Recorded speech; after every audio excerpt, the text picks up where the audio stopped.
Good morning, students. Hello, everyone, and back to my YouTube channel. तो आज हम एक न्यू टॉपिक स्टार्ट करेंगे जिसका नाम है लेटर राइटिंग।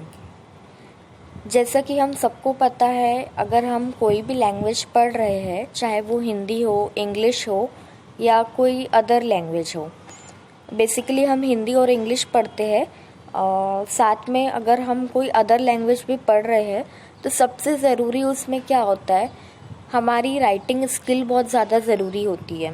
हमारी रीडिंग, राइटिंग, स्पीकिंग और लिसनिंग, ये 4 स्किल हमारी बहुत ज़्यादा ज़रूरी होती है। तो आज हम जो स्किल के बारे में पढ़ने वाले हैं वो राइटिंग स्किल है, और राइटिंग स्किल में एक सबसे इम्पॉर्टेंट पार्ट होता है लेटर राइटिंग का। तो लेटर राइटिंग जो है वो हमको बहुत ज़्यादा असेंशियल और इम्पॉर्टेंट क्यों है, क्योंकि आप सबको पता है कि आज का ज़माना जो है वो टेक्नोलॉजी का है, और अगर ज़माना टेक्नोलॉजी का नहीं भी है तो ये सालों से, सदियों से ये रिचुअल चलता हुआ आ रहा है कि हम पहले जो हमारे मन की बात है या जो हमारी फीलिंग्स है, और हमको अगर किसी से कम्युनिकेट करना है और अगर हम उनके तक के नहीं पहुंच पा रहे हैं तो हम उनको लेटर लिखते थे। हम उनको लेटर लिखते थे, और पहले कैसे लिखा जाता था कि हम लेटर लिख दिए, डाकघर में जाके उसको दे दिए, और पोस्टमैन जो है वो घर घर जाकर वो लेटर को पहुंचाता था, है ना। तो अब जैसा कि हम 21st सेंचुरी में हैं और टेक्नोलॉजी जो है वो बहुत ज़्यादा ही मॉडर्न हो चुकी है, हमारा पूरा वर्ल्ड ग्लोबलाइजेशन हो चुका है हमारे पूरे वर्ल्ड में, कि हम यहाँ से बैठे बैठे दुनिया के किसी भी कोने से किसी से भी कांटेक्ट कर सकते हैं ना। तो पर उसके लिए भी हमको प्रॉपरली ये आना चाहिए कि हम कैसे सही तरीके से लिख रहे हैं सामने वालों को, कि हम हमारे थॉट्स को उनको अच्छे से एक्सप्लेन कर पाए और उनसे अच्छे से एक बेटर वे में कम्युनिकेट कर पाए। तो लेटर राइटिंग जो है आपके लाइफ में भी बहुत ज़्यादा इम्पॉर्टेंट है, और एग्ज़ाम पॉइंट ऑफ व्यू से भी अगर हम देखें तो लेटर राइटिंग जो है वो आपके लिए बहुत ज़्यादा एक इम्पॉर्टेंट पार्ट है। ठीक है, तो चलिए स्टार्ट करते हैं वीडियो को।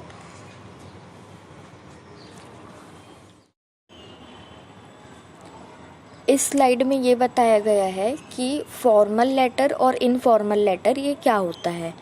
अब जो फॉर्मल और इनफॉर्मल लेटर है, ये लेटर के टाइप्स होते हैं, ठीक है, जिसको कि हम हिंदी में औपचारिक और अनौपचारिक कहते हैं। अब फॉर्मल लेटर क्या होता है, अगर हम किसी भी ऑफिशियल यूज़ के लिए लेटर लिख रहे हैं, हम किसी भी ऑफिशियल पर्पस या ऑफिशियल यूज़ के लिए लेटर लिख रहे हैं तो उसको फॉर्मल लेटर कहते हैं। जैसे कि फॉर एग्ज़ाम्पल आप अपने प्रिंसिपल को लिख रहे हैं, टीचर को लिख रहे हैं, अपने कलीग्स को, अपने आप एचओडी मैम को, एचओडी सर को, और या तो अपने मैनेजर, अपने बॉस, या जो आपसे अथॉरिटी में हायर है, अगर आप उनको लेटर लिख रहे हो तो वो फॉर्मल लेटर के अंदर आएगा। और इनफॉर्मल लेटर के अंदर क्या आएगा, वो आपका पर्सनल लेटर रहता है। जैसे कि अगर आप अपने फ्रेंड्स को लिख रहे हो, आप अपने रिलेटिव्स को लिख रहे हो, अपने कजिन्स को लिख रहे हो, अपने मॉम, अपने डैड को लिख रहे हो, तो ये सब जो लेटर है वो इनफॉर्मल लेटर कहलाता है। ठीक है, क्योंकि वो आप अपना पर्सनल लेटर है वो आपका। ठीक है, तो फॉर्मल और इनफॉर्मल लेटर के बीच में यही डिफरेंस होता है कि फॉर्मल लेटर जो है वो ऑफिशियल पर्पस के लिए यूज़ होता है, और इनफॉर्मल जो है वो हमारा पर्सनल पर्सपेक्टिव, अगर हम किसी फ्रेंड को या किसी को भी लिख रहे हैं जो हमारा पर्सनल रिलेशनशिप है जिनके साथ, तो वो इनफॉर्मल लेटर कहलाएगा। तो यहाँ पर कुछ ऐसे डिफरेंस दिए गए हैं, जैसे कि अगर हम फॉर्मल लेटर लिखते हैं और ग्रीटिंग, मतलब कि अगर हम उसको शुरू करते हैं लिखने के लिए, स्टार्टिंग जो उसका रहता है, ओपनिंग रहता है उसका, तो उसमें हमको कैसे वर्ड्स यूज़ करना चाहिए। तो यहाँ पर लिखा हुआ है जैसा कि डियर सर और मैडम, अगर हम किसी को ऑफिशियली लेटर लिख रहे हैं तो हम डियर सर और मैडम या रिस्पेक्टेड मैम, रिस्पेक्टेड सर, ऐसे हम उनको ग्रीट करेंगे। और वही अगर हम इनफॉर्मल में कर रहे हैं तो वो हमारा ग्रीटिंग क्या रहेगा, हाय, हेलो, या आप नमस्ते, या कुछ भी ऐसा अपने रिलेशन को देख के आप उनके लिए ग्रीटिंग लिख सकते हो। ठीक है। फिर नेक्स्ट क्या है, अगर आप फॉर्मल लेटर लिख रहे हो तो आप उसमें ऐसे टाइप के वर्ड्स का यूज़ करोगे जैसे कि I am writing in response to advertisement, और ग्रीटिंग इनफॉर्मल में ऐसे होती है, thanks for your letter, it was nice to hear from you. अगर आप किसी लेटर का रिप्लाई कर रहे हो, है ना, तो उसमें आप कैसे लिखोगे फॉर्मल में। मान लो आपके पास एक लेटर आया और एडवर्टाइजमेंट के लिए मान लो आपको लेटर आ रहा है कि हम इंटरेस्टेड है या आपको रखना चाहते हैं, आपको अपॉइंट करना चाहते, तो अगर आपको उस पर्टिकुलर लेटर का रिप्लाई देना है तो आप ऐसा लिखोगे, I am writing in response to your advertisement. ठीक है। अगर आप कोई एडवर्टाइजमेंट देख रहे हो और उसके बाद आपको वो एडवर्टाइजमेंट पसंद आई, आपको आगे की डिटेल्स या आगे जो भी करना है, तो उसमें आप ऐसा रिप्लाई दोगे। वही इनफॉर्मल में क्या डिफरेंस आ जाता है, हम लैंग्वेज जो है वो फ्रीली यूज़ कर सकते हैं, लैंग्वेज बाउंड कुछ नहीं रहता इसमें। आप थैंक यू लिख सकते हो, और आप इसके अलावा भी आप और भी अपने वर्ड्स यूज़ कर सकते हो। जैसे कि फॉर्मल में आप ये नहीं लिख सकते कि आप मेरे तरफ से इनको अपना प्यार देना, या जैसा कि हम हिंदी में बचपन में लेटर लिखा करते थे कि अगर हम मम्मी पापा को लेटर लिख रहे हैं तो उसमें हम लास्ट लाइन हमेशा ये ऐड करते थे कि छोटी को मेरे तरफ से प्यार, मेरे तरफ से स्नेह, है ना। तो वो आपका इनफॉर्मल लैंग्वेज में ये सारी चीज़ें आती है। ठीक है। ये हो गई ग्रीटिंग की बात। अब नेक्स्ट हम बढ़ते हैं क्लोजिंग की तरफ।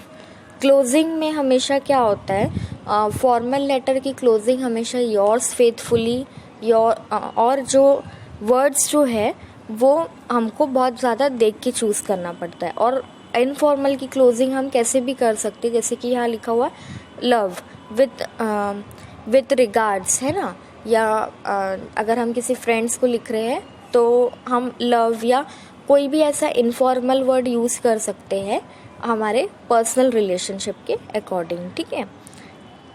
तो ये फॉर्मल और इनफॉर्मल के बारे में बात थी। बेसिकली हम इस वीडियो में आज फॉर्मल लेटर के बारे में आगे देखेंगे, और फॉर्मल लेटर का हम सैम्पल देखेंगे, क्योंकि ये फॉर्मल लेटर जो है वो आपके एग्ज़ाम पॉइंट ऑफ व्यू से बहुत ज़्यादा इम्पॉर्टेंट है। तो हम बढ़ते हैं नेक्स्ट स्लाइड की तरफ। ठीक है।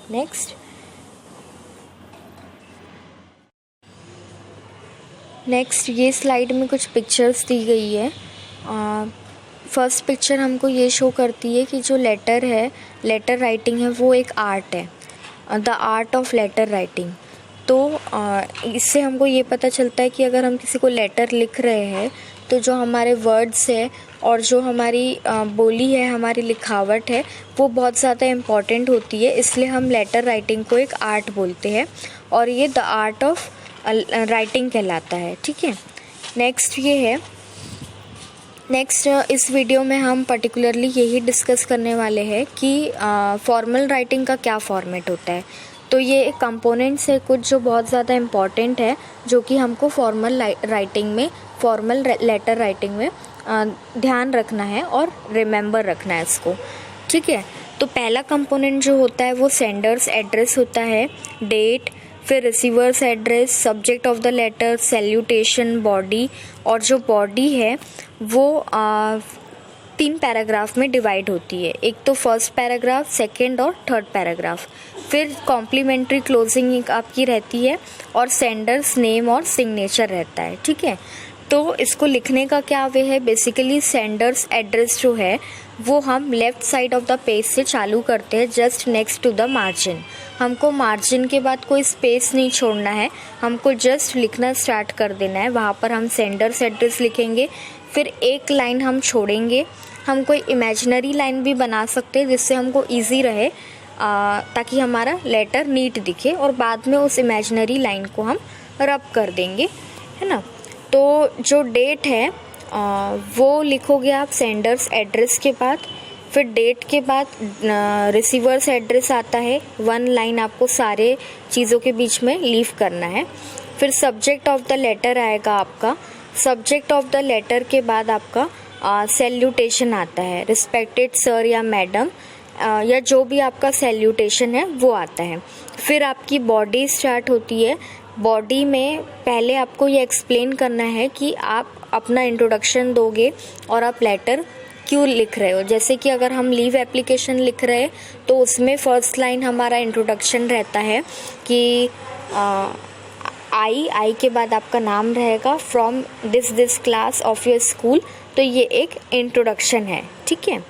फिर नेक्स्ट आपका सेकंड पैराग्राफ जो रहेगा वो डिटेल इंक्लूड करेगा कि अगर आप लीव एप्लीकेशन लिख रहे हो तो आप लिखोगे कि आई एम नॉट वेल या I am busy, I am engaged in family functions या जो भी। फिर थर्ड पैराग्राफ में आपका ये रहेगा कि I will be thankful if you will grant me 2-3 days leave, और अप्रिशिएट और जो थैंकफुल वाला पार्ट रहता है वो बॉडी के थर्ड पैराग्राफ में होता है। उसके बाद आपका कॉम्प्लीमेंट्री क्लोजिंग आएगा, योर्स फेथफुली, योर्स ओबीडियंटली या योर्स सिंसियरली, आप कुछ भी लिख सकते हो। फिर आपका नाम, आपकी सिग्नेचर और आपका डेजिग्नेशन, मतलब कि अगर आप स्कूल में लिख रहे हो तो आप क्लास लिखोगे और सेक्शन लिखोगे अपना। नेक्स्ट स्लाइड में ये बताया गया है कि एक फॉर्मेट होता है फॉर्मल लेटर का। तो ये एक बेसिकली एक ब्लैंक फॉर्मेट है। तो आपको इससे इजी पड़ेगा कि आपको सारी चीज़ लेफ़्ट हैंड साइड लिखना है और किसके बाद आपको क्या लिखना है वो सारा इसमें आप देख सकते हो। जैसे कि पहले आप अपना सेंडर का एड्रेस लिखोगे, डेट लिखोगे, फिर जिसको भेज रहे हो उनका नाम, उनका एड्रेस, सैल्यूटेशन, सब्जेक्ट, फिर आपका इंट्रोडक्शन, आपकी बॉडी, कंक्लूजन, क्लोजिंग और name of the sender.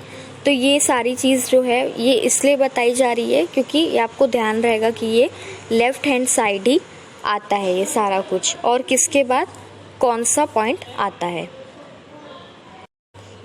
Next यहाँ पर एक फॉर्मल लेटर का फॉर्मेट मैंने एक्सप्लेन करने के लिए एक इमेज लिया है। इसमें ये है, write a letter to Mister Adam the manager of Jendra toys complaining about a car you have bought. ये आपको एक कंप्लेन लेटर लिखना है और मिस्टर एडम को लिखना है। तो ये एक फॉर्मेट है, इससे आपको क्लियर हो जाएगा। सेंडर्स एड्रेस जो है वो हमेशा लेफ्ट हैंड साइड, फिर एक लाइन का आपका स्पेस आएगा, फिर आपका डेट आएगा। डेट जो है वो हमेशा हमको शॉर्टकट वाले फॉर्मेट में नहीं लिखना है। हम हमेशा क्या लिखते हैं, जैसे कि फॉर एग्जांपल 1/1/2021। तो ये जो फॉर्मेट है स्लैश वाला वो गलत है। डेट अगर हम लिख रहे हैं तो हम लिखेंगे, अगर 1 जनवरी 2021 लिख रहे हैं तो 1 लिखोगे, 1 के बाद फिर जनवरी की फुल स्पेलिंग लिखोगे, फिर 2021 लिखेंगे। जैसे कि यहाँ पर 18 अगस्त 2017, तो पूरा एक प्रॉपर फॉर्मेट में है। फिर 1 लाइन लीव करोगे, फिर रेसिपेंट एड्रेस लिखोगे, उसके पहले उनका नाम है मिस्टर एडम, उनका एड्रेस, उसके बाद फिर एक लाइन लीव करके आप ग्रीटिंग लिखोगे। ग्रीटिंग में रिस्पेक्टेड मिस्टर एडम या डियर मिस्टर एडम, जो भी आप उनको ग्रीट कर रहे हो। फिर आपका सब्जेक्ट आएगा। सब्जेक्ट में आपका, जैसा कि यहाँ पर क्या है, आपका कंप्लेन कर रहे हो तो defective radio control tracing car, तो इससे रिलेटेड आपने सब्जेक्ट लिखा। अगर लीव एप्लीकेशन है तो आप ये लिखोगे एप्लीकेशन फॉर लीव, ठीक है। फिर एक लाइन आप लीव करोगे, फिर आपका मेन कंटेंट यानी कि आपकी बॉडी आएगी। फर्स्ट इसमें आप इंट्रोडक्शन अपना दे रहे हो, और जैसा कि इसमें लिखा है I am writing to complain about the radio control racing car. और अगर आप लीव एप्लीकेशन लिख रहे हो तो उसमें आपका इंट्रोडक्शन एज प्रीरियर मैंने बताया कि I M this from this class of your school, तो वो आपका इंट्रोडक्शन। फिर नेक्स्ट पैराग्राफ में आपका डिटेल रहेगा, जैसा कि इसमें डिटेल में लिखा है कि it was functioning great on the first day date I had it, मतलब कि पहले दिन वो अच्छे से काम कर रही थी, बाद में वो नेक्स्ट डे से प्रॉपरली वर्क नहीं कर रही थी कार। तो ये आपका एक डिस्क्रिप्शन है ना, कि आपको कंप्लेन क्यों आ रही है, कहाँ से आ रही है। फिर थर्ड में आप उनके लिए अप्रिशिएट या उनका थैंकफुल ये लिखोगे कि आई वुड बी थैंकफुल या आई वुड अप्रिशिएट यू, कि अगर आप मुझे इस प्रॉब्लम के लिए हेल्प कर पाए तो। तो वो फिर लास्ट में आपका योर्स सिंसियरली। तो योर्स जो है वो कभी भी YOUR के बाद आपको एपोस्ट्रॉफी लगाना है, फिर S लिखना है आपको, वो योर्स लिखने का सही तरीका होता है। फिर लास्ट में आप अपनी सिग्नेचर, अपना नाम और इफ़ अगर आपका कोई डेजिग्नेशन है तो वो कंप्लीट करके लेटर कंप्लीट होगा। तो आई होप आपको फॉर्मल लेटर का जो बेसिक फॉर्मेट होता है वो समझ में आया होगा। And thank you for today. अगर आपको ये वीडियो पसंद आया होगा तो please like it, share it and subscribe my YouTube channel. Thank you.